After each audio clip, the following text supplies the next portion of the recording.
नमस्कार, मैं हूं गायत्री व्यास वीएनएम न्यूज रूम से।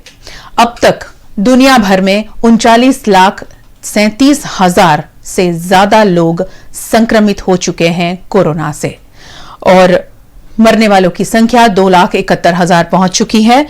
रिकवरी की संख्या 13,58,000 पहुंच चुकी है। हमारे भारत के आंकड़ों पर नजर डालें तो वो है 57,000 के पार। डेथ की संख्या है 1,800 से ज्यादा। रिकवरी की संख्या है 17,000 से ज्यादा। महाराष्ट्र 17,000 से भी आगे आंकड़ा पहुंच रहा है कोरोना संक्रमण का। गुजरात 7,000 से पार हो चुका है कोरोना संक्रमितों की संख्या में। अहमदाबाद 5,000 के करीब आंकड़ा पहुंच चुका है, 4,991।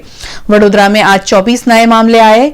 500 की संख्या हो चुकी है वडोदरा शहर में कोरोना संक्रमितों की और सूरत में 855 लोग संक्रमित है कोरोना से।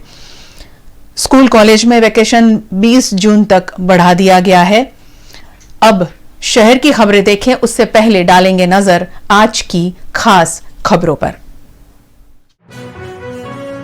वडोदरा में 24 नए मामलों के साथ कोरोना मरीजों का आंकड़ा पहुंचा 500 पर।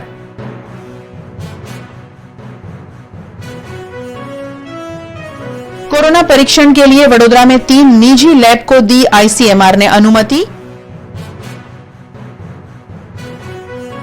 और कोरोना के मरीजों को पीना चाहिए आयुर्वेदिक काढ़ा, कहा अधिक मुख्य सचिव पंकज कुमार ने।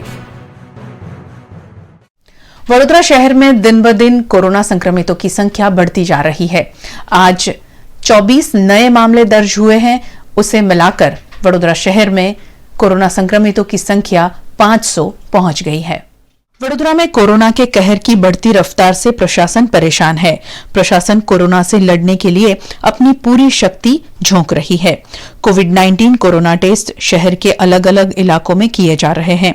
शहर में 152 सैंपल लिए गए थे, उसमें से आज 24 लोग संक्रमित पाए गए। वडोदरा में अब तक कुल कोरोना संक्रमितों की संख्या 500 हो गई है। 271 संक्रमित मरीजों का उपचार किया जा रहा है। अच्छी खबर यह है कि इन मरीजों में से 252 मरीज स्टेबल है, 13 मरीज ऑक्सीजन पर हैं और 6 मरीजों को वेंटिलेटर पर रखा गया है। वडोदरा में कोरोना वायरस की वजह से मरने वालों की संख्या अब तक 31 हो गई है। आज नए दर्ज हुए कोरोना संक्रमितों के विस्तार हैं। जुमा मस्जिद, मांडवी, मोगलवाड़ा खाटकीवाड़, मोगलवाड़ा, कुरेशी हॉल, पानीगेट, मोटीवाड़ी, पानीगेट, राणावास, वाड़ी नानी मस्जिद, साहिब फरीद मोहल्ला, पानीगेट, खत्रीपोल, याकुतपुरा, हुजरत टेकरा, पटेल फलिया, याकुतपुरा, खत्रीपोल, जुबिलीबाग, खत्रीपोल, वाड़ी स्वामीनारायण मंदिर, मोटी गोलवाड़, बैठक मंदिर, लालपरी, सावली और वासना भाईली रोड, नीलांबर। कोरोना संक्रमण के 5 मरीजों को आज डिस्चार्ज भी किया गया है, जिसमें सुमित्राबेन अरविंद भाई पटनी 47 वर्षीय महिला, मुकेश भाई मनसुख भाई कहार 56 वर्षीय पुरुष, सना भाई लालू भाई चौहान 60 वर्षीय पुरुष, इंदुमती गौ के 72 वर्षीय महिला और भारतीबेन सुरेश ठक्कर 57 वर्षीय महिला शामिल है। खबरों में बीच में एक और बड़ी खबर आपको हम बता दें कि आज आईसीएमआर ने वडोदरा शहर की 3 निजी लेबोरेटरीज को परमिशन दे दी है कोरोना टेस्ट के लिए, जिसमें भाईलाल अमीन हॉस्पिटल, टोपरानी लेबोरेटरी और डिवाइन लैब।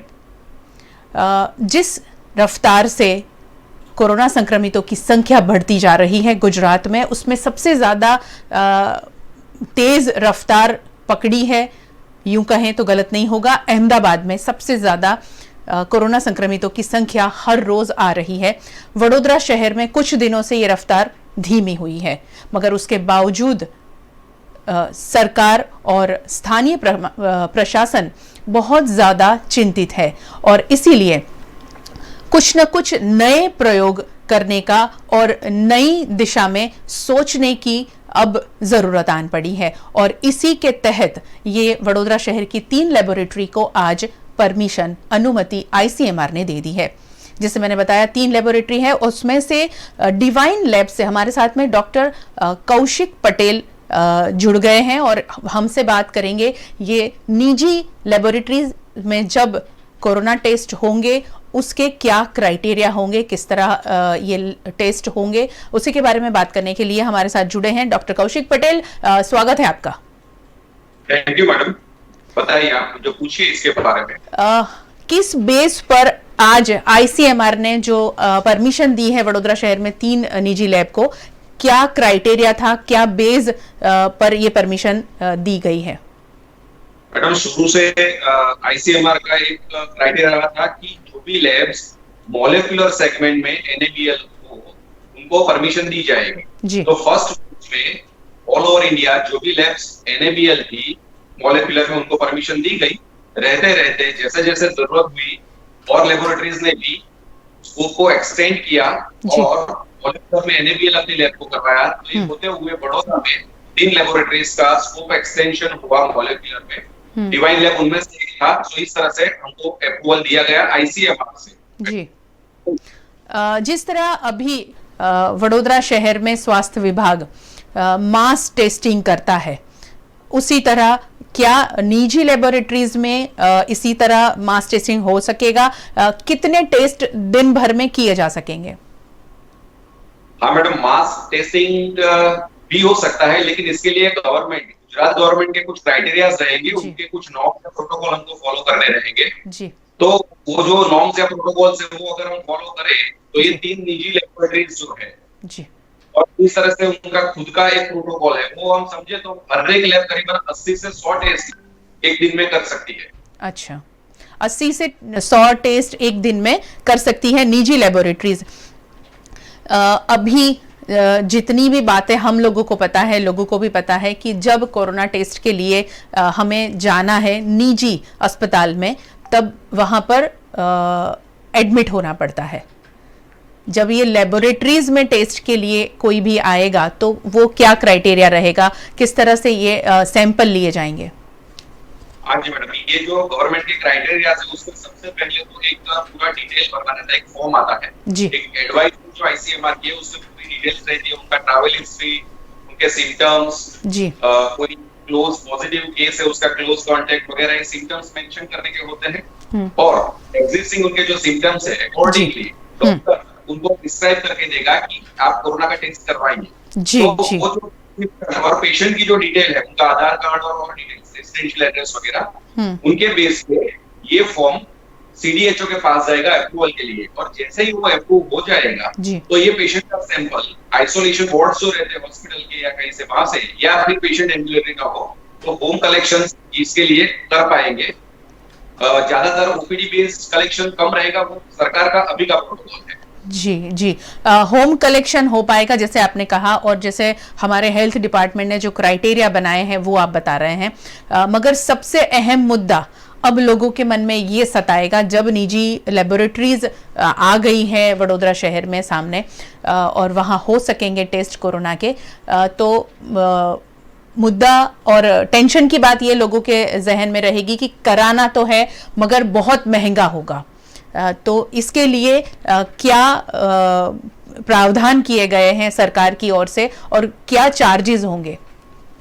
तो गवर्नमेंट ने 4500 रुपीज जो फिक्स किया है, उससे जो सैंपल कलेक्शन के लिए जो पर्सन जाता है उसका पीपीई परफॉर्म जो करते हैं उनका पीपीई, उसका जो टेस्ट करने के लिए जो किट रहता है, और उसका जो वायरल आरएनए एक्सट्रैक्ट करने के लिए जो किट लगता है, और बाकी के एडिशनल चार्जेस, ये सब जब मिलाते हैं तो कुछ इस तरह का रेट बैठता है जो गवर्नमेंट ने एक फिक्स चार्जेस किया है। तो जो हर एक को एक 4500 रुपीज का फिक्स चार्ज लेना रहेगा। जी जी, 4500 रुपीज फिक्स चार्ज होगा इसका निजी लेबोरेटरीज में। अब आखिरी सवाल, आज आईसीएमआर ने परमिशन दे दी है आप वडोदरा शहर की 3 लेबोरेटरीज को, तो ये प्रोसीजर टेस्टिंग का कब से शुरू होगा? एक फॉर्मल लेटर जो हमें गवर्नमेंट ऑफ गुजरात से मिलना बाकी है, जो आईसीएमआर ने भी उनको अपडेट किया है। आईसीएमआर की जो वेबसाइट है उसके ऊपर भी ये लेबोरेटरीज जो नई लेबोरेटरीज एनएबीएल करवाती है उनका अपडेट होता रहता है। तो लेटेस्ट अपडेट में बड़ौदा की 3 लेबोरेटरीज है, वो आईसीएमआर ने गवर्नमेंट ऑफ गुजरात से भी कम्युनिकेट किया है। जैसे ही कुछ परिस्थितियां थोड़ी रिलैक्स होगी तो गवर्नमेंट ऑफ गुजरात से एक लेटर आएगा फॉर्मल कि ये लेबोरेटरीज को हमने अप्रूवल नहीं, इंटीमेशन हमको मिला है और they can perform the test. तो विद इन नियर फ्यूचर कभी भी आ सकता है शॉर्ट टाइम में। जैसे ही वो लेटर आएगा तीनों लेबोरेटरीज में ये प्राइवेट टेस्टिंग पॉसिबल हो जाएगा और ये इस तरह से हम सोसाइटी को एक तरह से हेल्पफुल हो पाएंगे। जी, बहुत बहुत शुक्रिया हमारे साथ में जुड़ने के लिए। और आपने जैसे कहा कि गुजरात सरकार के अप्रूवल लेटर का इंतजार रहेगा, तो हो सकता है कुछ ही दिनों में ये लेबोरेटरीज शुरू हो जाए कोरोना टेस्टिंग के लिए। बहुत बहुत शुक्रिया। तो ये थे doctor Kaushik Patel divine lab से, जिन्होंने बताया कि वडोदरा शहर में अब जल्द ही कोरोना टेस्ट निजी अस्पताल में शुरू हो जाएंगे। अब रुक करते हैं वडोदरा शहर की और खबरों की ओर। कोरोना संक्रमण से निपटने के लिए वडोदरा में किस तरह हो रही है कार्यवाही, उसकी जांच के लिए आज वडोदरा शहर का दौरा किया आरोग्य मुख्य सचिव पंकज कुमार ने। कोरोना वायरस के बढ़ते संक्रमण की रोकथाम के लिए हर संभव प्रयास किए जा रहे हैं।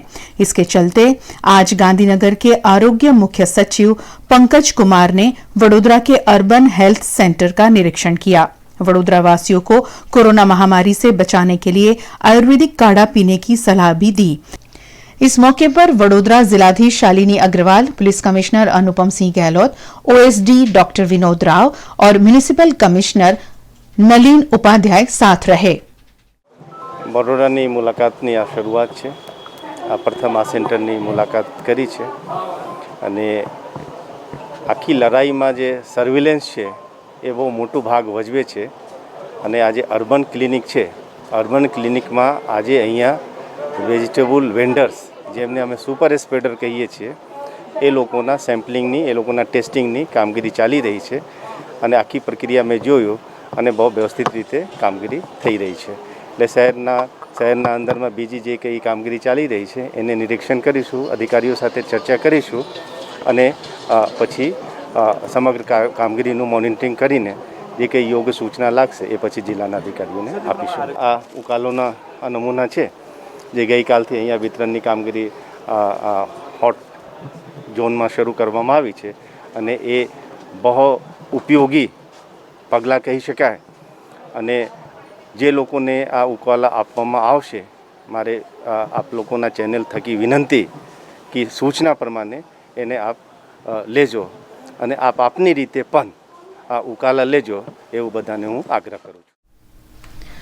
देश में वैश्विक महामारी कोरोना वायरस दहशत फैला चुका है। वडोदरा में कोरोना वायरस से संक्रमित मरीजों की तादाद दिन ब दिन बढ़ती जा रही है। उसके साथ एक और गंभीर बाबत है, वडोदरा शहर और विश्व के आंकड़ों पर नजर डालें तो पता चलता है कि मृत्यु होने की जो प्रतिशत है वो विश्व और वडोदरा साथ साथ चल रहा है। उसी के कारणों को जांचने की, समझने की और ढूंढने की कोशिश की हमारी टीम ने। आज वीएनएम टीवी की टीम ने एक सर्वे किया जिसमें पाया कि कोरोना वायरस से मरने वाले मरीज ज्यादातर डायबिटीज, हाइपरटेंशन जैसी बीमारियों से पीड़ित थे। अधिक जानकारी के लिए हमने स्टर्लिंग अस्पताल के डायबिटीज विशेषज्ञ डॉक्टर मनोज मेहता से बात की। उनके अनुसार ऐसे मरीजों को रोग प्रतिकारक शक्ति बढ़ानी होगी। कोरोना हम जानते हैं कि बहुत हाईली इन्फेक्टिव बीमारी है। एक आदमी बहुत सारे लोगों को इन्फेक्ट कर सकता है। जहाँ तक सवाल है डायबिटीज़ का, डायबिटीज़ के पेशेंट में ये इन्फेक्शन करता है, लेकिन हम जानते हैं कि 90 to 95% लोगों में ये सीवियर फॉर्म में नहीं होता है। 80% में तो बहुत माइल्ड फॉर्म में ही होता है। लेकिन यदि डायबिटिक के पेशेंट को यदि ये हो तो उसमें सीवियर फॉर्म के होने के चांसेस बहुत ज़्यादा बढ़ जाते हैं। पेशेंट क्रिटिकल हो सकता है, इवन उसकी डेथ भी हो सकती है। पूरे दुनिया भर के लिटरेचर को स्टडी करने से मालूम पड़ा है कि डायबिटीज़ के पेशेंट में मॉर्टेलिटी बहुत ज़्यादा है इस बीमारी में। जो डायबिटीज़ और अन्य बीमारी से पीड़ित हैं उन लोगों को ये कोरोना से कैसे सावचेत रहना चाहिए? सबसे पहले तो इससे बचने की कोशिश करना है। भीड़ वाली जगह में नहीं जाना है। डायबिटीज़ वाले को कोई खांसी कर रहा है उससे दूर रहना है, मास्क पहनना है, पानी ज़्यादा पीना है, ग्लूकोज को अच्छे से कंट्रोल करना है। और सबसे हम जानते हैं कि इस वायरस से बचने का बेस्ट उपाय है कि हम बचें इससे। Precaution is best. तो बचने की पूरी कोशिश करना है। यदि फिर भी ये लग जाता है तो उस सिचुएशन में डरना नहीं है, लेकिन उसको फेस करना है। शुगर को अच्छे से कंट्रोल करना है, डायबिटीज़ टाइट कंट्रोल होना चाहिए, पानी ज़्यादा पीना है, फूड न्यूट्रिशन अच्छा लेना है, हाई प्रोटीन डाइट लेना है, ग्रीन लीफी वेजिटेबल्स लेना है। तो ये करना है। न्यूट्रिशन अच्छा मेंटेन करना है, शुगर को कंट्रोल करना है, पानी का लिक्विड इंटेक ज़्यादा होना चाहिए, क्योंकि डायबिटीज़ में लिक्विड इंटेक अच्छा रखने से हम इसको अच्छे से फाइट कर सकते हैं। जिस तरीके से देखने में आया है कि 50 साल से ऊपर की उम्र के जो लोग होते हैं वो कोरोना वायरस से ज़्यादा मुक्त हो रहे हैं, तो इसके पीछे की वजह क्या होती है? 50 साल से ज़्यादा के उम्र में एक्चुअली रोग प्रतिरोधक क्षमता यंग पीपल से कम होती है। 50 साल से ज़्यादा के लोगों को हाइपरटेंशन और डायबिटीज़ जैसी कोमॉर्बिड कंडीशन भी ज़्यादा होती है। इन कोमॉर्बिड कंडीशन में हमारे जो ऑर्गन होते हैं उनकी रोग प्रतिरोधक क्षमता काफ़ी कम हो जाती है। इस वजह से मोर्टालिटी ज़्यादा एज में ज़्यादा कॉमन है। जो ऐसे बुजुर्ग लोग हैं उनको किस तरीके से खाना चाहिए, क्या क्या उनको सेफ्टी रखनी चाहिए? जैसे कि मैंने बताया कि 60 ईयर्स से ज़्यादा लोगों को तो strict as far as possible home में रहना चाहिए, घर में रहना चाहिए, सोशल डिस्टेंसिंग का पालन करना चाहिए और सबसे पहला प्रयत्न यही होना चाहिए कि वो डिजीज़ को एक्वायर ना करें, इन्फेक्शन उनको ना लगे। लेकिन यदि वो होता है तो जैसे मैंने बताया कि good food, high nutritious food, high liquid intake and उनका जो बेसिक बीमारी है उसको अच्छे से मैनेज करने से, डायबिटीज़ को अच्छे से कंट्रोल में रखने से, ब्लड प्रेशर को अच्छे से कंट्रोल में रखने से इस बीमारी को अच्छे से फाइट कर सकते हैं। देश में वैश्विक महामारी कोविड-19 कोरोना वायरस नियंत्रित करने के लिए भारत सरकार ने लॉकडाउन 3 लागू किया। इसके बावजूद कोरोना संक्रमितों की संख्या कम नहीं हो रही है। वडोदरा शहर की बात करें तो शहर में कोरोना संक्रमण के मामले दिन ब दिन बढ़ते ही जा रहे हैं।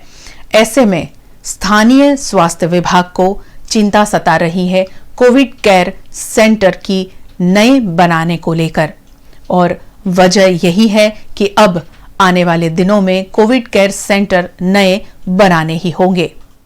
कोरोना संक्रमण की रफ्तार इस तरह बढ़ती रही तो आने वाले समय में कोविड-19 केंद्रों की कमी की समस्या हो सकती है। स्वास्थ्य विभाग को चिंता अब इस बात की सता रही है कि नए कोविड केयर सेंटर कहां बनाए। वडोदरा शहर का मेट्रो हॉस्पिटल लंबे समय से बंद है। प्रशासन चाहे तो इस हॉस्पिटल को कोविड-19 केंद्र में परिवर्तित कर सकता है या फिर गोत्री मेडिकल हॉस्पिटल की तरह सिर्फ कोविड-19 केंद्र भी बना सकता है। इस मेट्रो हॉस्पिटल में 1500 बेड की सुविधा के साथ अन्य सुविधाएं भी उपलब्ध हैं।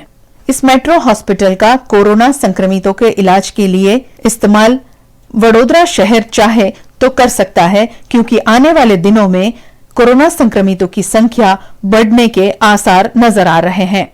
बहुत सारी तैयारी चल रही है। देखो, गोत्री हॉस्पिटल में पूरा कोविड के लिए पूरा सेंटर शुरू कर दिया।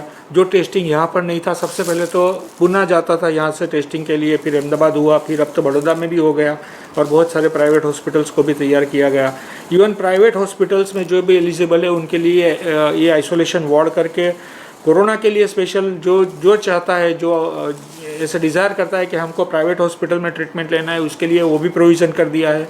साथ में आपने अभी मेट्रो हॉस्पिटल का उल्लेख किया तो ओएसडी साहब, कलेक्टर साहब सब ने वहाँ पर विजिट भी किया है। तो हमारे सिटीजन्स को अच्छे से अच्छी सुविधा कैसे मिले वो बात का भी वहाँ ग्रुप सीईओ शफीक मोहम्मद थे, यहाँ पर डॉक्टर शफीक मोहम्मद, उनका भी ध्यान लिया गया कि हमको ये आवश्यकता है जो हमारे सिटीजन्स यहाँ पर बेटर सर्विस अवेल कर सके। वो भी अगर कॉम्प्लाई हो जाता है तो वो हॉस्पिटल से भी हमें काफ़ी सारी मदद मिल सकती है। वहाँ स्पेशल रूम 15-30 स्पेशल रूम हो गए तैयार। साथ में जनरल वार्ड में भी करीबन 60 से 70 दर्दी एक साथ में आ जाए, ऐसी भी क्षमता है। लेकिन बहुत साल से बंद हॉस्पिटल पड़ा है, हमको मालूम है, तो वहाँ पर अभी मेडिकल स्टाफ नहीं है। तो एक बार वो लोग मेडिकल स्टाफ भी रिक्रूट कर दे तो अपने लिए एक प्राइमरी फैसिलिटीज़ वहाँ उपलब्ध हो सकती है। और हम डेफिनेटली उसका लोकेशन भी अच्छा है कि पब्लिक से भी दूर है और पब्लिक के बीच में भी है, थोड़ा आइसोलेटेड भी है। सराउंडिंग में काफ़ी सारी खुली जगह भी है, जो संक्रमित होने की संभावना भी बहुत कम हो जाती है और अच्छी तरह वहाँ आयोजन हो सके, ऐसा भी है। लेकिन जो हमारे जो एडमिनिस्ट्रेटिव विंग का जो भी एक्सपेक्टेशन है, वो एक्सपेक्टेशन के हिसाब से हॉस्पिटल को अपलिफ्ट होना पड़ेगा और सिटीजन्स को बेटर सर्विस मिले, वो हिसाब से वहाँ तैयारी करनी पड़ेगी। और अब रुकते हैं छोटे से ब्रेक के लिए। ब्रेक के बाद खबरें अभी और भी हैं, आप जुड़े रहें हमारे साथ।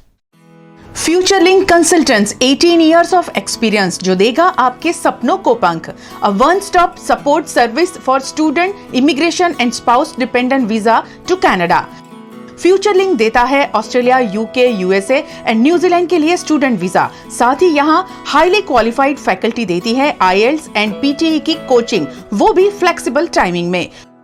Visit Futurelink head office 216 Atlantis near Genda circle और Manjalpur branch 315 Pinakin plaza, Vadodara.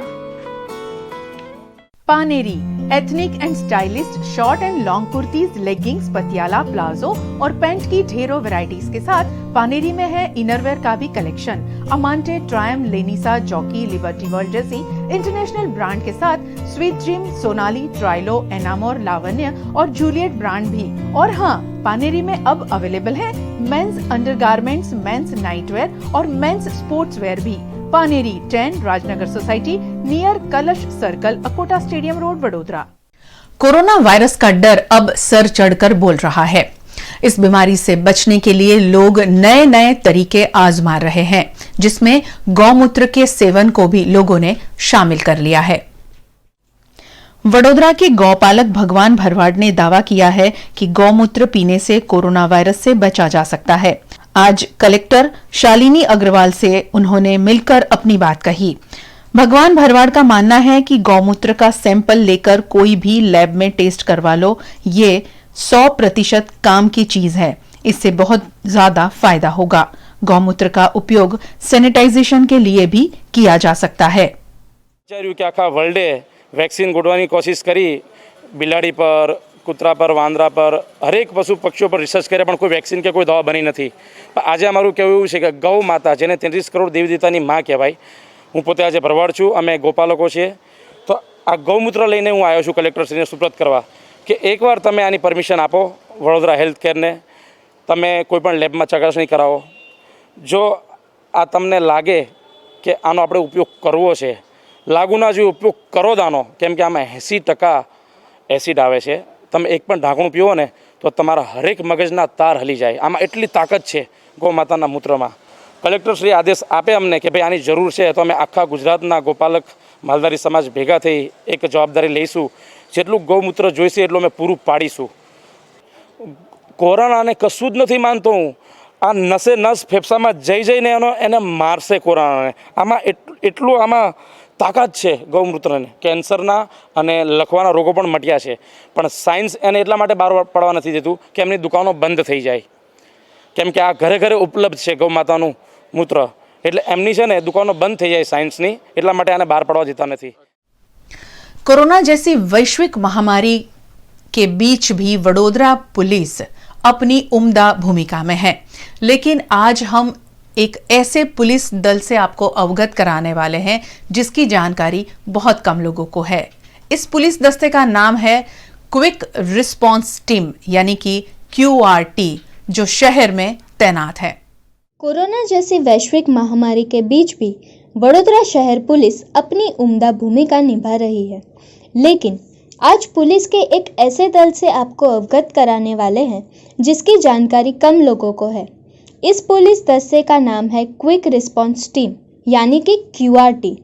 Quick response team शहर में जब भी कोई बड़ी दुर्घटना होती है, दंगे होते हैं, आपात स्थिति पैदा होती है, तो टीम फौरन मौके पर पहुंचकर घटना पर काबू करती है। क्विक रिस्पांस टीम के जो पुलिस जवान होते हैं वह कमांडो जैसे ही प्रशिक्षित होते हैं। बड़ी घटनाओं पर जल्द से जल्द काबू पाने में वे सक्षम होते हैं। इन दिनों कोरोना संक्रमण से शहर जूझ रहा है, ऐसे में यह टीम स्टैंड बाय पर रखी गई है। अगर स्थिति बिगड़ती है और काबू से बाहर जाती है तो क्विक रिस्पांस टीम फौरन हरकत में आकर अपना काम शुरू कर देगी। शहर में QRT के 2 दल हैं, जिसमें से एक पुराने शहर के लिए और एक नए वडोदरा के लिए मौजूद है। हथियारों से लैस क्विक रिस्पांस टीम के सभी सदस्य सभी तरह की स्थिति पर काबू पाने में माहिर होते हैं, क्योंकि इन जवानों ने कमांडो ट्रेनिंग ली होती है। शहर में लगातार कोरोना संक्रमण बढ़ता जा रहा है, ऐसे में क्विक रिस्पांस टीम भी लगातार स्थिति पर नजर बनाए हुए हैं, जो जरूरत पड़ने पर अपना एक्शन दिखाएगी। QRT એટલે ક્વિક રિસ્પોન્સ ટીમ, એમાં જે આપણા CP સાહેબ નિમણૂક કરે છે, અહીંયા DG સાહેબ નિમણૂક કરે છે, અને જે કમાન્ડો કોર્સ કરેલા હોય તે માણસોને આ ટીમમાં સમાવેશ કરવામાં આવે છે। હવે આપણે 2 ગાડી છે, એક ફતેપુરા વોલ્ટ રહે અને આ કિક આ જીપ્સી છે તે આપણી પેટ્રોલિંગમાં ફરે છે, એ આપણી કિક રિટ્રીવની ટીમ. કોઈ અનિશ્ચિત બનાવ બની ગયો તાત્કાલિક પહોંચવા માટેની ટીમ છે. એટલે કેવા બનાવ બને તો તમારે તૈયારીમાં ક્યાં જવાનું છે? કોઈ રાયોટિંગ છે, કોઈ મોટો બનાવ બની જાય જે કંટ્રોલમાંથી વર્ધી મળે આપણને તે પ્રમાણે અમારે કામગીરી કરવાની હોય છે. કેટલા લોકો મતલબ આની અંદર કામ કરે? એમાં એક 4 હોય છે, એક પીએસઆઈ એક વત્તા 3 હોય છે, એટલે એમાં એક પીએસઆઈ હોય છે, બીજા એની નીચે હાથ બીજા 3 માણસ હોય છે. देश में हर राज्य हर शहर में कोरोना संक्रमितों की संख्या बढ़ती जा रही है, मगर कुछ गांव ऐसे भी हैं जहां पर कोरोना संक्रमण नहीं पहुंचा था. मगर वडोदरा शहर जिला के सावली गांव में पहला कोरोना वायरस संक्रमण का मामला आज दर्ज हुआ. सावली के माता भागोर विस्तार में 37 वर्षीय राजेश परमार संक्रमित पाए गए. माना जा रहा है कि राजेश कुमार को सावली सब्जी बाजार से ये संक्रमण लगा है. कोरोना संक्रमण की घटना से सावली प्रशासन हरकत में आ गया. मरीज और उसके परिवार को क्वारंटाइन कर दिया गया है. आज सावली में एक पेशेंट राजेश भाई मंगल भाई परमार, जिसका सैंपल हमने कल लिया था वेंडर तरीके, उसको कोई सिम्टम्स नहीं थे, सिर्फ सर्दी खांसी था, वो आज पॉजिटिव आया है. माता भागोड़ एरिया सावली का रहने वाला है. उसको हम लोगों ने लालबाग रेलवे हॉस्पिटल में एडमिट करवाया है और उसके फैमिली के 4 सभ्यों को क्वारंटाइन किया है बाबरिया इंस्टीट्यूट बड़ौदा में. आज तक जो सावली में टेस्टिंग किया हुआ है, RT-PCR हमने 74 किया है और डेसर में 46 किया है. RDK हमने सावली में 29 किया है और डेसर में 23 किया है. डेसर में अभी तक कोई पॉजिटिव नहीं है और सावली में 74 में से ये पहला पॉजिटिव आया है. शहर में लोगों को लॉकडाउन के नियमों का सख्ती से पालन करवाया जा रहा है. उसके बावजूद लोग घरों से बाहर निकल पड़ते हैं. लक्ष्मीपुरा विस्तार में अभी तक 300 से ज्यादा लोगों पर लॉकडाउन के नियम भंग की कार्यवाही की जा चुकी है. कोरोना वायरस के चलते इस समय पूरे देश में लॉकडाउन है. पुलिस के बार बार समझाने पर भी लोग लॉकडाउन का उल्लंघन कर रहे हैं. कुणाल चौकड़ी और बूढ़ा चौकड़ी पर तो उत्सव जैसा माहौल दिखाई दिया. पुलिस अब ऐसे लोगों के सामने सख्त कार्यवाही करने पर मजबूर है. यही वजह है कि अभी तक लक्ष्मीपुरा पुलिस स्टेशन ने 300 लोगों के खिलाफ लॉकडाउन उल्लंघन का मामला दर्ज किया है.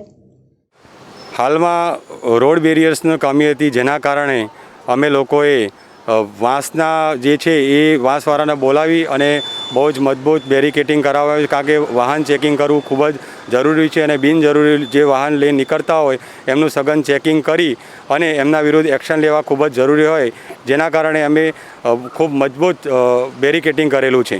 ખાસ કરીને એ લોકોને સમજાવવામાં આવે છે કે ભાઈ બિનજરૂરી ઘરની બહાર ના નીકળો, સોશિયલ ડિસ્ટન્સ જાળવવું ખૂબ જ જરૂરી છે. બિનજરૂરી લોકો જો બહાર નીકળશે તો એક વ્યક્તિને ચેપ લાગ્યો હોય તો બીજા વ્યક્તિઓને પણ એમાં ચેપ લાગવાની ખૂબ જ શક્યતા રહેલી છે અને બિનજરૂરી મૂવમેન્ટ જો કરશો તો વધુમાં વધુ લોકો એનો ભોગ બને એવી પૂરી શક્યતા રહેલી છે. જેના કારણે એમને સમજાવવામાં આવે કે ફક્ત ને ફક્ત જરૂરિયાત હોય તો જ તમે બહાર નીકળો, બિનજરૂરી કોઈ મૂવમેન્ટ ના કરતો, એવું એમને સમજાવવામાં પણ આવે છે.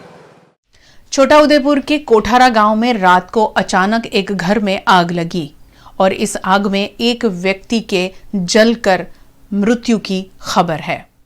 बताया जा रहा है कि देर रात लगी आग इतनी भयावह थी कि मकान मालिक लेमजी भाई बाहर नहीं निकल पाए और आग का शिकार हुए. अच्छी बात ये रही कि लेमजी भाई के दोनों बेटे काम के सिलसिले में काठियावाड़ गए हुए थे. घटना की जानकारी मिलते ही छोटा उदेपुर पुलिस घटनास्थल पर पहुंची.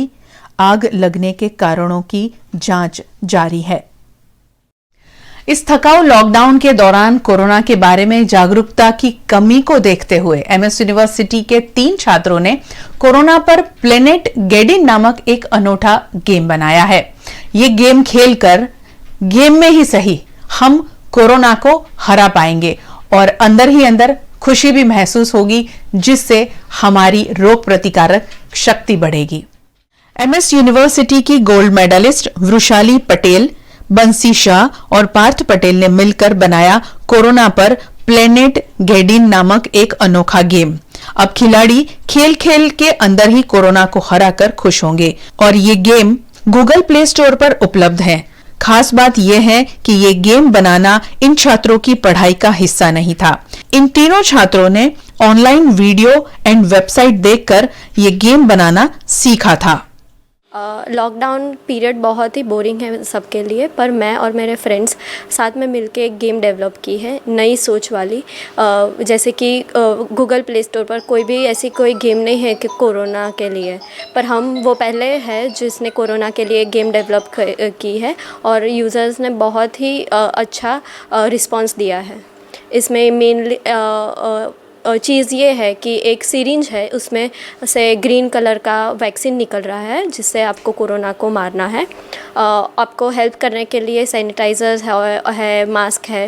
फिर गेम एंड होती है तो उसमें बहुत सारे सोशल अवेयरनेस मैसेजेस भी डिस्प्ले कर रहे हैं, जो हमने डॉक्टर से कंसल्टेशन लिया है कि क्या मैसेज डिस्प्ले करें, मतलब क्या पब्लिक को कहना चाहिए, वो मैसेजेस भी है। कितने लोग ने मिलकर ये गेम बनाई और कितना टाइम लगा? हम 3 लोग हैं, मैं बंसी शाह और पार्थ पटेल। हम तीनों ने लॉकडाउन में घर पे बैठ के एक दूसरे से कम्युनिकेट करके अलग अलग सॉफ्टवेयर यूज़ करके एक दूसरे की स्क्रीन शेयर करके ये गेम बनाए। एक्चुअली उसमें सिर्फ 9 डेज़ में हमने कोरोना अपडेट दिया है। देश को कोरोना संक्रमण से बचाने के लिए 25 मार्च को अचानक ही तालाबंदी घोषित कर दी गई और ऐसे में जो लोग जहां थे वहीं पर फंसे रह गए। ऐसा ही कुछ हुआ था वडोदरा शहर की 75 वर्षीय जशोदाबेन ओझा के साथ, मगर आज कई दिक्कतों के बाद वे राजस्थान से वडोदरा अपने घर लौट आई है। सामाजिक कार्यों में हमेशा लीन रहने वाली 75 वर्षीय जशोदाबेन ओझा लॉकडाउन से पहले सामाजिक काम के सिलसिले में राजस्थान गई थी और लॉकडाउन घोषित होने से उनको राजस्थान में ही रहना पड़ा। एक तो उम्र का तकाजा और दूसरी तरफ राजस्थान सरकार और गुजरात सरकार के बीच संकलन का अभाव उनके लिए मुसीबत बन गया। वापस आने की कोई उम्मीद नहीं दिखाई पड़ रही थी। ऐसे में सेवाभावी महावीर सिंह राजपुरोहित ने गुजरात सरकार से अनुमति लेकर जशोदाबेन ओझा को वडोदरा बुला लिया। अब वे खुश हैं, लेकिन रास्ते में पड़ी तकलीफों को भूल भी नहीं पा रही है। હું રાજસ્થાન ગઈ હતી રસોઈ બનાવવા માટે, તો હું 1.5 મહિના માટે ત્યાં રોકાઈ રહી। તો મહાવીરભાઈનો આભાર, તો મહાવીરભાઈએ મને ગાડી મોકલી તો અમે આવી ગયા। હજી સુધી મેં 1.5 મહિનો ત્યાં રહેવાનું થતું હતું, બધું બંધ થઈ ગયું હતું અને જ્યાં રહું છું ત્યાં બી એ લોકો બી મને બહુ સારી રીતે રાખી, એમનો બી બહુ આભાર। જ્યારે અમે લોકોએ એપ્લાય કરી ત્યારે એવું કહે છે, અહીંના એવું કહે છે કે ભાઈ ત્યાંની પરમિશન લાવો ને ત્યાંના એવું કહે છે કે ભાઈ અહીંની પરમિશન લાવો। છેલ્લે નહીં થયું એટલે પછી અમારે પછી આ પગલું લેવું પડ્યું અને ત્યારે પછી જે મહાવીરભાઈ એ આવ્યા, પછી એમને મમ્મીને ત્યાંથી લઈને આવ્યા છે। तालाबंदी है पिछले 40 दिनों से ज्यादा देश भर में। वैसे तो पूरा विश्व बंद है और सबसे ज्यादा उसमें जो परेशान है वो मजदूर है और उसके ऊपर परेशानी ये है कि व्यापार उद्योग सब कुछ बंद है। अब छोटे बड़े सारे उद्योग बंद हैं और उसमें अब जब ये तीसरा चरण चल रहा है कि तालाबंदी कब खत्म होगी। तीसरे चरण के बाद में हो सकता है तालाबंदी खत्म हो जाए और व्यापार उद्योग वापस शुरू हो जाए। उससे पहले कितना बड़ा नुकसान हर छोटी बड़ी इंडस्ट्री ने उठाया है वो हमारी सोच से भी बाहर है। आज इसीलिए इस मुद्दे पर बात करने के लिए हमने हमारे साथ में जोड़ा है federation of small scale industry के डंकेश पटेल और जयदीप मोदी। सबसे पहले हमारे साथ में जुड़ेंगे डंकेश पटेल जो प्रेसिडेंट है federation of small scale industry.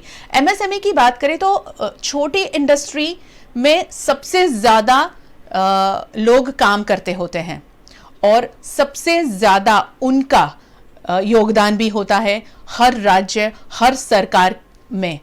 मगर अभी जिस हालात से ये इंडस्ट्री गुजर रही है उस हालात पर सबसे पहले हम बात करेंगे और हमारे साथ में जुड़ चुके हैं डंकेश पटेल। बहुत बहुत स्वागत है आपका। नमस्कार, थैंक यू। डंकेश जी, जैसे मैंने बताया कि बहुत बड़ा नुकसान उठा रही है छोटी बड़ी सभी इंडस्ट्री। तो एमएसएमई की बात करें, 40 दिन से जब उद्योग बंद है, कितना नुकसान उठाना पड़ा है ये सभी इंडस्ट्री को? मैं आपको पूरा इंडिया की तो बता नहीं सकता हूँ, लेकिन मैं हमारे वडोदरा और वडोदरा के आसपास जो छोटी बड़ी इंडस्ट्री है, वडोदरा में अराउंड 10,000 इंडस्ट्रीज है जी। हर एक इंडस्ट्रीज का कम से कम 10 लाख रुपीस का लॉस है पर मंथ जी। कोई बड़ी इंडस्ट्रीज है उसका करोड़ में है, कोई छोटी है उसका लैक्स में है जी। लेकिन एवरेज में बोलूं तो 10 लाख रुपीस पर इंडस्ट्रीज का लॉस गिना जा सकता है जी। 10 लाख 10,000 इंडस्ट्रीज जी मीन्स 10,000 मिलियन रुपीस। इतना नुकसान सिर्फ बड़ौदा का मैं बोलता हूँ, पूरा इंडिया का आप सोच सकते हो कि कितना हो सकता है। बिल्कुल बिल्कुल। बड़ौदा में इतना बड़ा नुकसान है, तो उसके साथ साथ में नुकसान तो है, इंडस्ट्री बंद है, मगर कुछ ऐसे खर्च हैं जो अभी भी चालू है। तो खर्च की बात करें कि आपका कौन कौन से एरिया ऐसे हैं जहां का खर्च लगातार चालू है तालाबंदी के बावजूद? सबसे बड़ा खर्च की मैं बात करूं तो इंटरेस्ट का जो है, बैंक इंटरेस्ट का जी, वो खर्च हमारा दिन रात चालू है जी।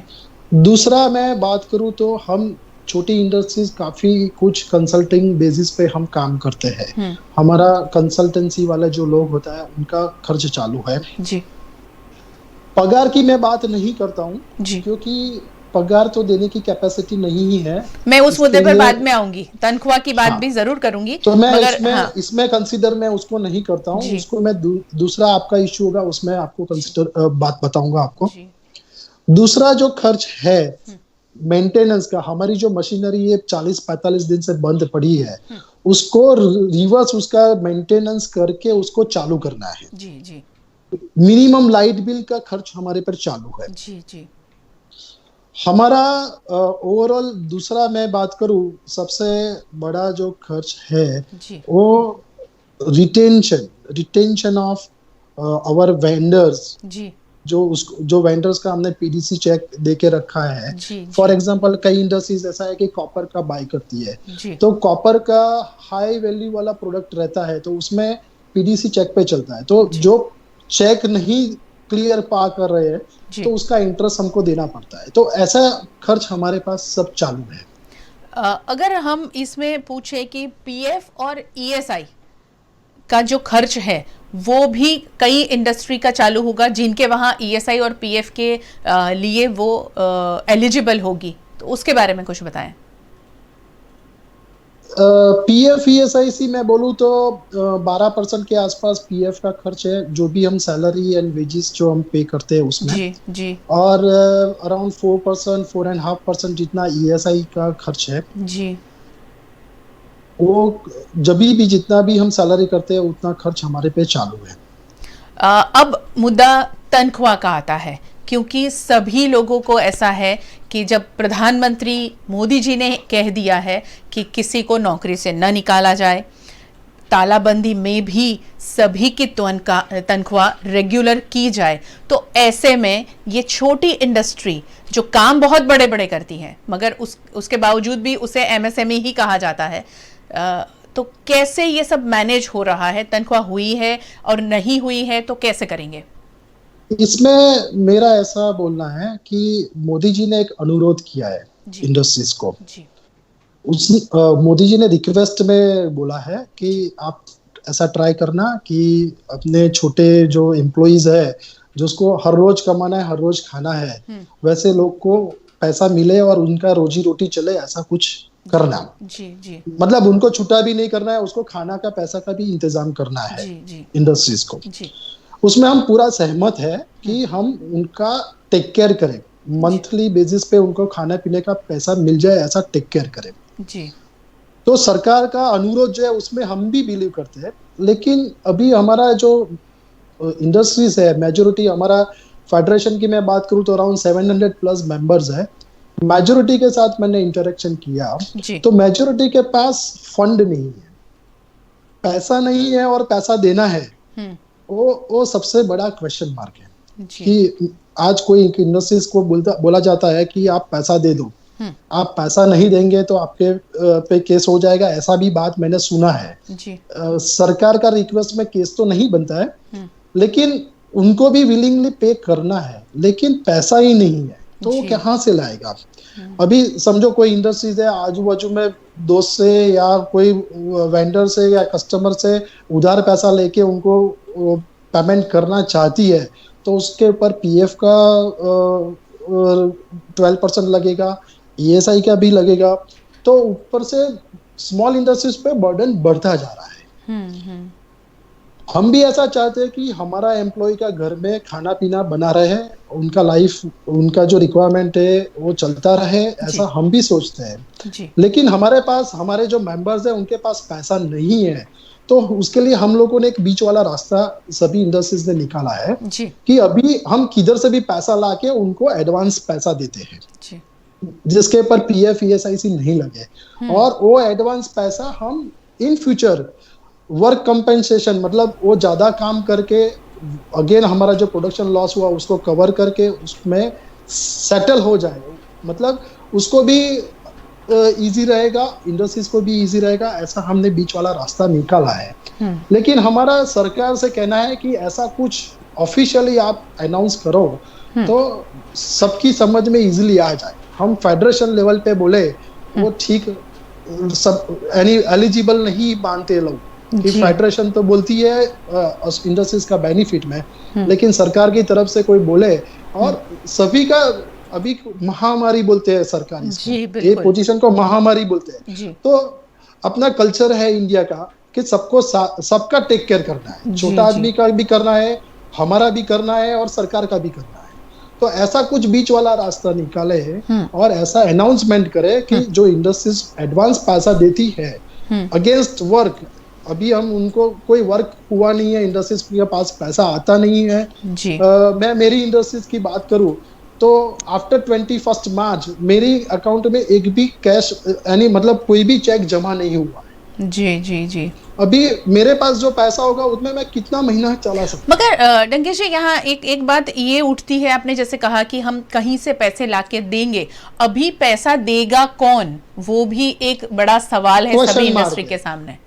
क्वेश्चन मार्क है। उसमें समटाइम्स कैसे इंडस्ट्रियलिस्ट है, उनका वाइफ का अकाउंट में थोड़ा पैसा पड़ा है, बच्चे का अकाउंट में थोड़ा पैसा पड़ा है, वो सब इकट्ठा करके उसमें से हम पेमेंट करने का, क्योंकि they are our employees, our family. हम भी ऐसा चाहते हैं कि उनका घर में कुछ खाना नहीं छूट जाए, उसकी लाइफ बनी रहे, वो सेफ रहे, ऐसा हम भी चाहते हैं।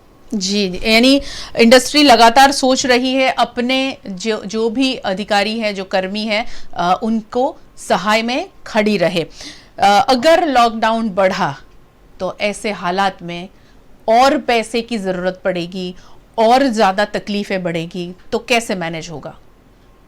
वो तो अभी तो कैसा है कि हमारा इंडस्ट्रीज का सभी मेंबर्स के साथ मैंने बात किया है। एक आध महीना कोई अच्छा फाइनेंशियल पोजीशन में तो 2 महीना वो लोग सैलरी कर सकते हैं, लेकिन उसके लिए कुछ सरकार को सोचना पड़ेगा, नहीं तो काफी दिक्कत आएगी छोटे लोगों को, इंडस्ट्रीज को, सभी को प्रॉब्लम होगा। जैसे कुछ इंडस्ट्रियल एरिया को चालू कर दिया गया है कुछ परसेंटेज वर्कर्स के साथ में, मगर ऐसी जगह पर जो इंडस्ट्री शुरू हो गई है उसके सामने ट्रांसपोर्टेशन बंद है, एक शहर से दूसरे शहर या दूसरे राज्य से तो बिल्कुल तालाबंदी है, सील कर दिए गए हैं सभी चेक पोस्ट।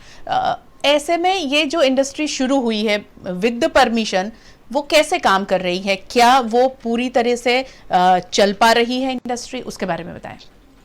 हमारे कई मेंबर्स है, वो लोग ने इंडस्ट्रीज चालू भी किया और वापस बंद भी कर दिया है। क्योंकि समझो आज कोई मशीनरी बनाता है कोई इंडस्ट्रीज, तो वो सभी कंपोनेंट्स बनेगा और सभी कंपोनेंट्स की अवेलेबिलिटी होगी और सभी एम्प्लॉय की अवेलेबिलिटी होगी, तभी वो मशीन बन पाती है।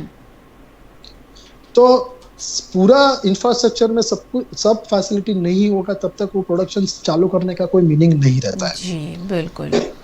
और कई इंडस्ट्रीज जो एसेंशियल्स है, एसेंशियल्स में भी एम्प्लॉइज को ऐसा अंडरस्टैंडिंग है कि हम नहीं जाएंगे तो भी हमको सैलरी मिलने वाला है, तो वो लोग अवॉइड करना चाहते हैं, क्योंकि महामारी के अंदर सब लोगों को खुद का सेफ्टी पहले देखते हैं। जी जी जी। तो उसमें भी एसेंशियल इंडस्ट्रीज को भी प्रॉब्लम आ रहा है। तो उसके लिए भी सरकार ने एक नोटिफिकेशन अनाउंस किया है कि जो एसेंशियल्स में आते हैं उसमें जो आदमी नहीं आएगा उसको सैलरी नहीं मिलेगा। वो अच्छी बात है, लेकिन अभी और जो एसेंशियल्स का जो सप्लायर्स है उसका सप्लाई चेन है, उसके लिए भी ऐसा कुछ अनाउंसमेंट हो जाए, otherwise it will be a long closure for industries. बहुत मुश्किल होने वाली है। आखिर में जैसे हमारे साथ में जयदीप मोदी जुड़ेंगे, आखिर में एक सवाल है कि आप लोगों की ओर से कुछ रिक्वेस्ट की गई थी, ऐसा आया था कि जो फिक्स बिजली के बिल है उसमें कुछ रियायत दी जाए, तो कुछ मिला है आपको? कुछ ऐसी नोटिस आई है?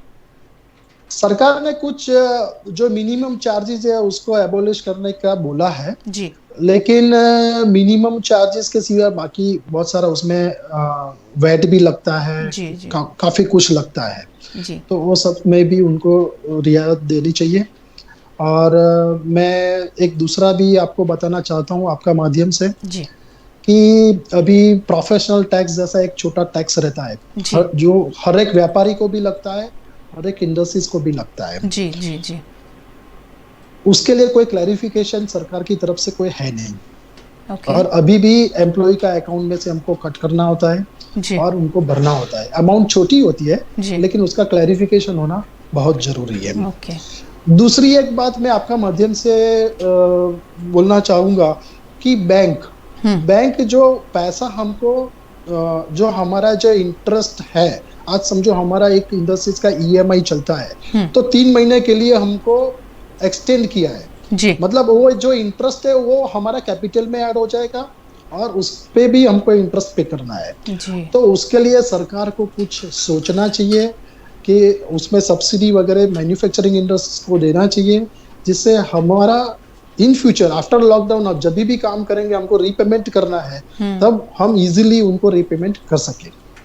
बहुत सही बात बताई आपने कि सरकार कुछ सोचे और सरकार को सोचने की बहुत ज़रूरत है। डंकेश पटेल, बहुत बहुत शुक्रिया। हमारे साथ में अब जुड़ेंगे जयदीप मोदी, ऑनररी सेक्रेटरी है वडोदरा शहर की। अगर हम बात करें तो वडोदरा शहर यूं शहर छोटा है मगर यहाँ आसपास इंडस्ट्री बहुत ज़्यादा है, छोटी बड़ी बहुत ज़्यादा इंडस्ट्री है, इंडस्ट्रियल एरिया है।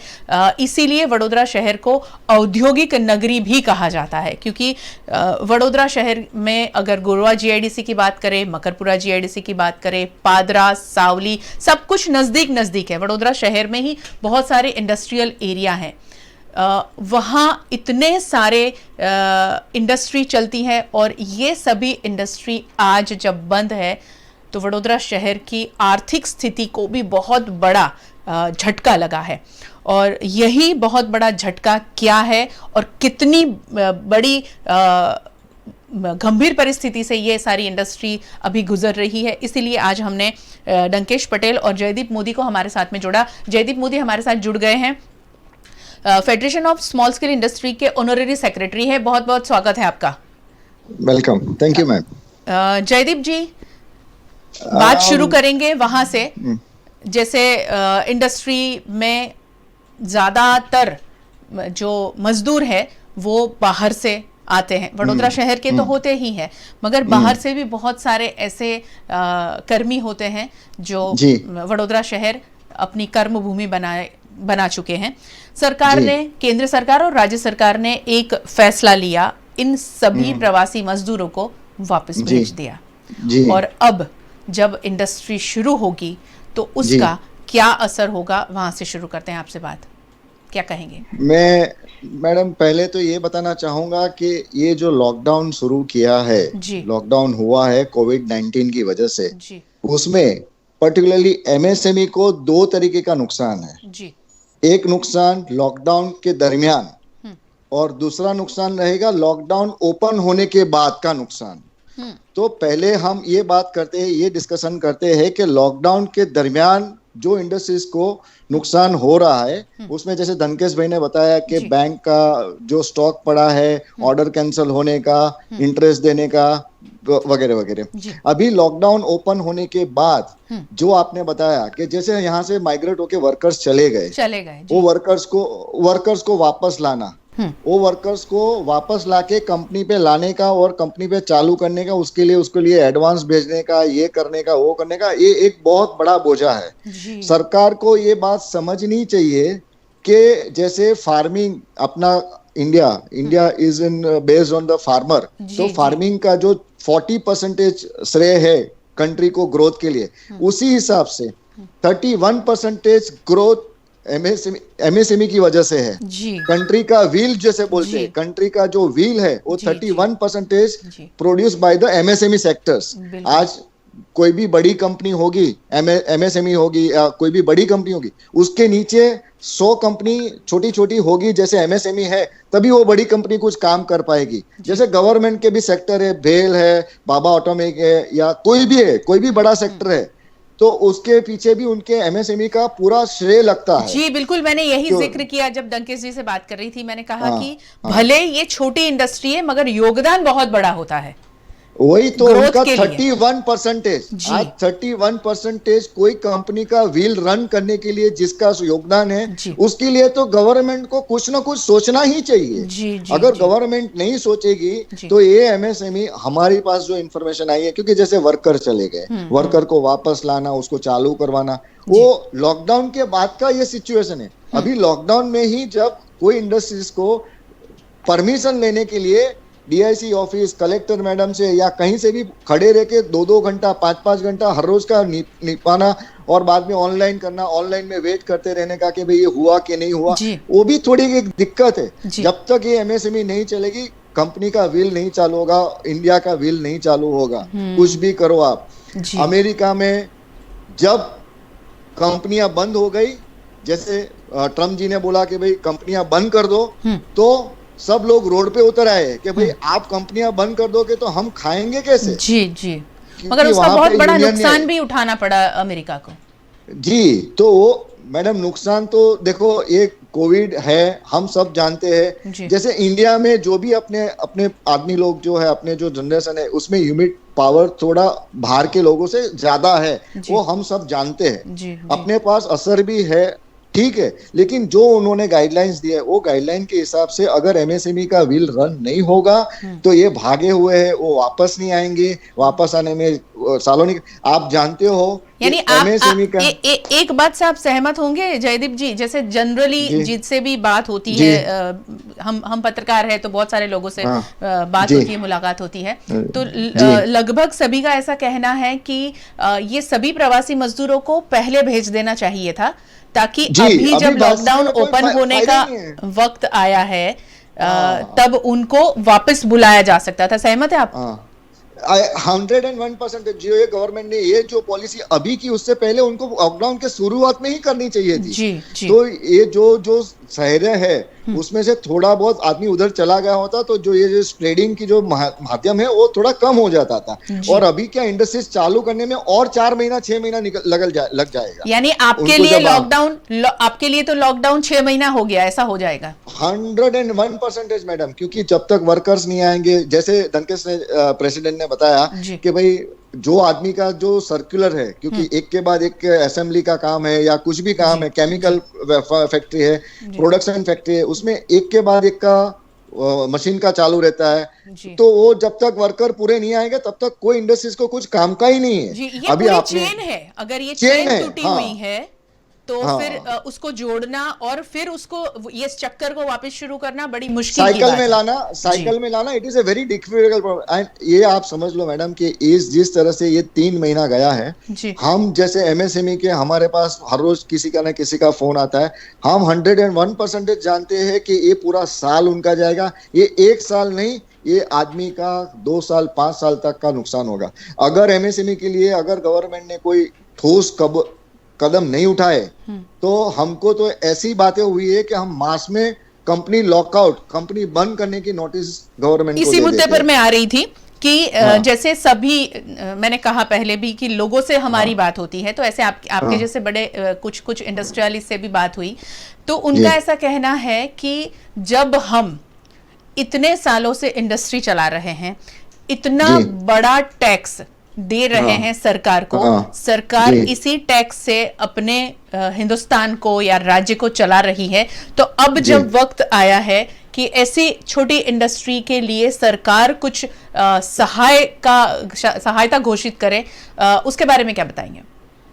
मैं वही बता रहा हूं कि मैडम ये जो है वो सहाय तो 101% करनी ही चाहिए। जैसे मैंने मेरे पहले स्टेटमेंट में बताया कि इंडस्ट्रीज एमएसएमई का श्रेय है वो 31% है, तो वो 31% आज तक लोगों ने भुगतान किया हुआ है। और आप जब नई नई पॉलिसी डिक्लेयर करते हो न्यू एंटरप्रेन्योर्स के लिए, ये करने के लिए, तो वो पैनर्स जो भी अभी ये सिचुएशन में सब बंद हो रहे हैं, तो उससे अच्छा उनके लिए कोई अच्छा नया पैकेज दे, या जीएसटी में दे, या ईएसआईएस में दे, या पीएफ में दे, या बैंक लोन में दे, तो इंडस्ट्रीज फिर से दमदमेंगी।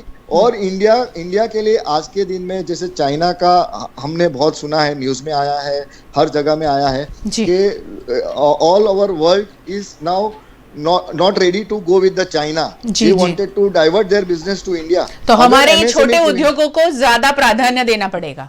101%। अगर गवर्नमेंट उसमें स्ट्रांगली उनका पॉलिटिक्स छोड़ के अगर इसमें स्ट्रांगली एमएसएमई के लिए अगर ध्यान नहीं देगी, तो ये इंडिया की हालत और बदतर हो जाएगी, जैसा हमारा अनुमान है। क्योंकि 2 साल से हर एक इंडस्ट्रियलिस्ट बहुत भुगतान कर रहा है। आप जानते हो कि इंडिया की इकोनॉमी डाउन पे डाउन जा रही, लास्ट 2 साल से तो हर एक कोई प्रॉब्लम में है। और इसी हालात में अगर एमएसएमई के लिए अगर कोई गवर्नमेंट नहीं सोचेगी, तो ये बहुत बड़ा नुकसान हो जाएगा।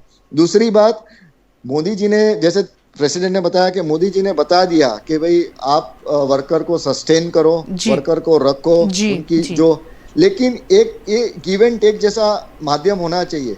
जो आज इंडस्ट्रीज चलेगी तो आपके वर्कर्स का घर चलेगा, चूल्हा चलेगा। हमारे पास जो भी हमारे जो इंडस्ट्रियलिस्ट जो हमारे फेडरेशन में जुड़े हुए हैं, उनका सबका एक ही वायदा है कि भाई हमने कुछ बिलिंग ही नहीं किया है, और ये लॉकडाउन अभी और आगे कितना चलेगा वो तो उसका तो कोई डिसीजन नहीं हुआ है। जब जैसे जैसे इंडस्ट्री चलेगी, जैसे जैसे वर्कर आएंगे, तब आगे काम चलेगा। तो कैसे सैलरी करेंगे? उससे अच्छा एक बीच में एक माध्यम निकाला कोई लोग ने कि भाई वो वर्कर लोग थोड़ा अपना श्रेय दे और थोड़ा इंडस्ट्रीज भी भुगतान करे, तो दोनों का मिल के काम चलता रहे। तो उनको भी उनका जो एक्स्ट्रा आवर्स काम करके थोड़ा कॉम्पनसेट कंपनी के लिए भी करना जरूरी है। वो ऐसा ऐलान गवर्नमेंट से होना जरूरी है। आखिर में एक छोटी सी लाइन में सरकार को अपील कर दीजिए कि सरकार इन छोटी इंडस्ट्री के बारे में सोचे। सरकार को एक अपील है कि छोटी इंडस्ट्रीज जैसे एमएसएमई जो है, जिसका श्रेय 31% आज के दिन में कंट्री के लिए है, उसके लिए जो जैसे कि PF, BSI, GST, bank interest, workers package, और कंपनी को फिर से दम बनाने के लिए जो एमएसएमई से या बड़ी कंपनी से जो पेमेंट आता है, उसका पेमेंट साइकिल थोड़ा फास्ट कर दें, ऐसी एक हम्बल रिक्वेस्ट है। जिसमें वर्कर का सैलरी आज बहुत बड़ा आम इश्यू हो चुका है, क्योंकि अप्रैल का तो गवर्नमेंट ने एक नोटिफिकेशन दिया हुआ है, ऐसा हमने भी पढ़ा है कहीं से कि भाई अप्रैल का सैलरी आपको देना है, अप्रैल का देना है। अभी मई का भी आप सोच सकते हो कि 17 तक तो लॉकडाउन है। कोई भी इंडस्ट्री परमिशन परमिशन मिल गई, पर परमिशन के हिसाब से कंपनी तो चालू होनी चाहिए। जैसे 100% कुछ अपने घर में भी नहीं होगा तो आप खाना नहीं पका सकते हो। तो उसी हिसाब से जैसे भी कंपनी में 100% लोग नहीं आएंगे तो कंपनी चालू नहीं होने वाली है। तो जैसे मैंने बोला कि लॉकडाउन के बाद की जो सिचुएशन है वो भी गवर्नमेंट को सोचनी चाहिए, समझनी चाहिए कि भाई लॉकडाउन में हमने बोला 17 तारीख को या 14 तारीख को लॉकडाउन खुल गया, पर वो इंडस्ट्रीज नहीं चालू होने वाली है वो 17 तारीख को, उसको चालू होने में भी और 2 महीने लगने वाले हैं। सभी के लिए ये बहुत लंबी लड़ाई है और ये लड़ाई में सभी को एकजुट होकर इस लड़ाई का सामना करना होगा। उसमें सरकार बहुत बड़ी भूमिका निभा सकती है सभी को सपोर्ट करके। बहुत बहुत धन्यवाद। जयदीप मोदी जी हमारे साथ में जुड़े थे, बहुत बहुत धन्यवाद। Thank you. और जिस तरह आज पूरा देश तालाबंदी में है और तालाबंदी के बावजूद लोगों की परेशानियां इतनी ज्यादा, कोरोना संक्रमण से तो बचने के लिए ये सारी चीजें हो रही हैं, मगर उसके सामने ढेरों परेशानियां खड़ी हो गई हैं लोगों के सामने। उसमें सरकार की अहम भूमिका की उम्मीद सभी लोग सोच कर बैठे हैं, आस में बैठे हैं कि सरकार उनको किस तरह मदद करे। और उसमें सबसे ज्यादा उम्मीद लगाकर जो बैठा है वो है उद्योग, व्यापार और किसान। बस सरकार सोचे, यही आस में हमने बात की federation of small scale industries के प्रेसिडेंट और ऑनरेरी सेक्रेटरी से। वीएनएम की खबरों के लिए हमारे साथ में जुड़े रहें, यूट्यूब चैनल सब्सक्राइब करें और दिन भर हमारे साथ में सारे देश, दुनिया, राज्य के, शहर के अपडेट्स पाते रहें। नमस्कार।